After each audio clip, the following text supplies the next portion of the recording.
AD Oliver News on the Spot. I'm Nadia and this is Corey. Breaking news, earthquake hit an unexpected school. They weren't informed, so now that we have to ask the school administrators important questions. Let's see what they have to say. To you, Brendan. This is Brendan from AD Oliver News. AD Oliver News has a couple questions for you. How do you know when an earthquake is coming? Well, a seismograph system will be placed on the schools, so this way it'll warn us immediately. Okay. What should students do in the event when an earthquake occurs?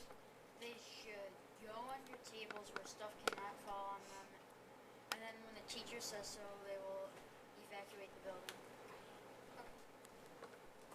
What dangers must members of Oliver Middle School consider after an earthquake occurs?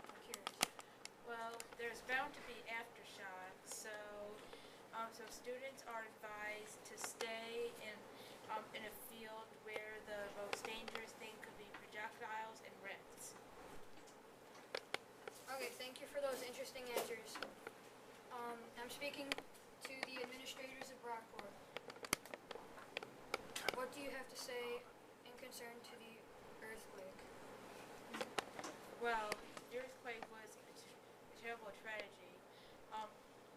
Well, fortunately, no students were injured in the event. Well, that's great that the town cares and that we have those resources. Back to you guys. Wow, those are good points to concentrate on. I'm glad that the town cares that much. Now let's go over to Brendan to see what the town council has to say on this. Hi, I'm here with the town council. We have a couple questions for you. How will you utilize local business to help your community? I will utilize local businesses as a shelter for people's houses that have been destroyed. Where would injured members of the community be treated? They will be treated at Lakeside Hospital, and if that gets destroyed, then nurses will be sent to their shelters. What can residents of Brockport do to help prepare for such an event? Residents of Rockport could have kit of things handy in case an earthquake ever occurs. Thanks, Brendan. Those were some pretty interesting answers. Nadia, what do you think they were like? I don't know, they can improve on some procedures, but otherwise, I think they were good. Brendan, to you with the seismologist. Brendan here with the seismologist. We have a couple questions for you guys. What is an earthquake? An earthquake is the movement of plate tectonics underneath the Earth's surface. How are earthquakes measured on a scale? Earthquakes are measured on a Richter scale from 1 to 10. Thank you. What should people do in an earthquake accident? They should get out of the cars if they're on a highway and get off the highway because the supports in it can break and nothing good will come from that.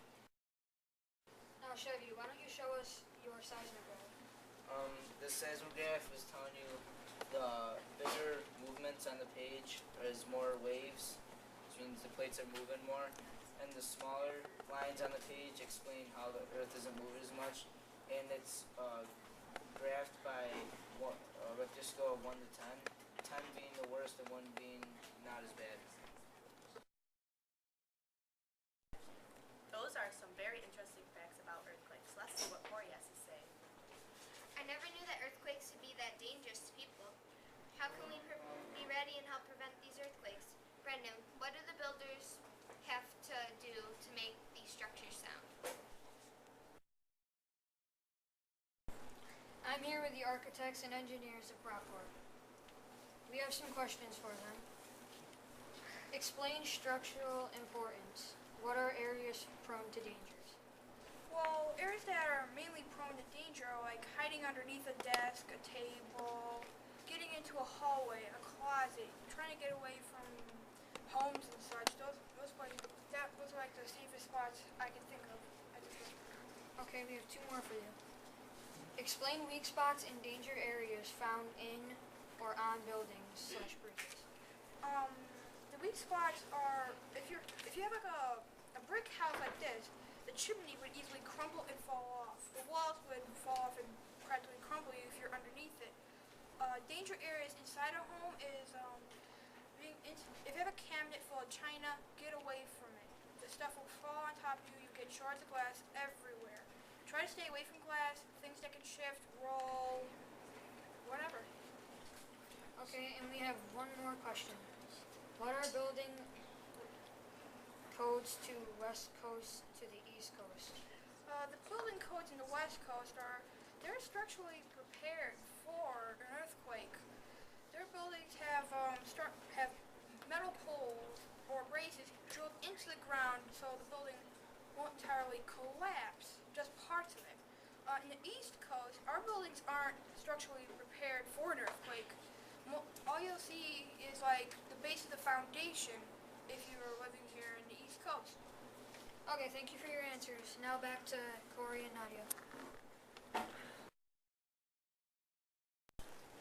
Those were excellent points. I would not want to live in any other house but one of theirs. Well, we'll be covering this through the night. Up next is Jersey Shore. Let's see what Snooki has for us planned tonight. Meow. I'm Nadia.